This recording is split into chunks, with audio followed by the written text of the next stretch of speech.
শেরপুরের শ্রীবরদী উপজেলায় নিখোঁজের ২০ ঘণ্টা পর দুটি কন্যা শিশুর মরদেহ উদ্ধার করেছে পুলিশ। বুধবার ১৮ জুন সকাল ৯টার দিকে উপজেলার বটতলা মৃধাবাড়ি এলাকার একটি মাছের প্রজেক্ট থেকে মরদেহ দুটি উদ্ধার করা হয়।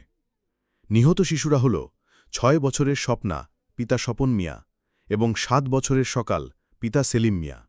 তারা উভয়ই একই এলাকার বাসিন্দা ও প্রতিবেশী। স্থানীয় সূত্রে জানা যায়, মঙ্গলবার দুপুরে খেলতে বের হয় শিশুরা। সর্বশেষ দুপুর ১টার দিকে বটতলা বাজার এলাকার একটি সিসিটিভিতে তাদের দেখা যায়। এরপর বুধবার সকালে জনৈক মুস্তুফার মাছের প্রজেক্টে তাদের মরদেহ ভাসতে দেখা যায়। মরদেহ দুটি ছিল নগ্ন অবস্থায়। ঘটনার খবর পেয়ে পুলিশ ঘটনাস্থলে পৌঁছে লাশ উদ্ধার করে। এখনও মৃত্যুর কারণ স্পষ্ট নয়। স্থানীয়দের ধারণা এটি একটি পরিকল্পিত হত্যাকাণ্ড হতে পারে। পুলিশ জানিয়েছে, ঘটনার তদন্ত চলছে। শিশুদের মৃত্যুর কারণ নিশ্চিত করতে ময়নাতন্ত্রের জন্য লাশ হাসপাতাল মর্গে পাঠানো হয়েছে। এ ঘটনার সঠিক তদন্ত ও দোষীদের দৃষ্টান্তমূলক শাস্তি দাবি করেছে এলাকাবাসী। নতুন আপডেট জানতে চোখ রাখুন নিউজ গ্রাম বাংলা ফেসবুক পেজে।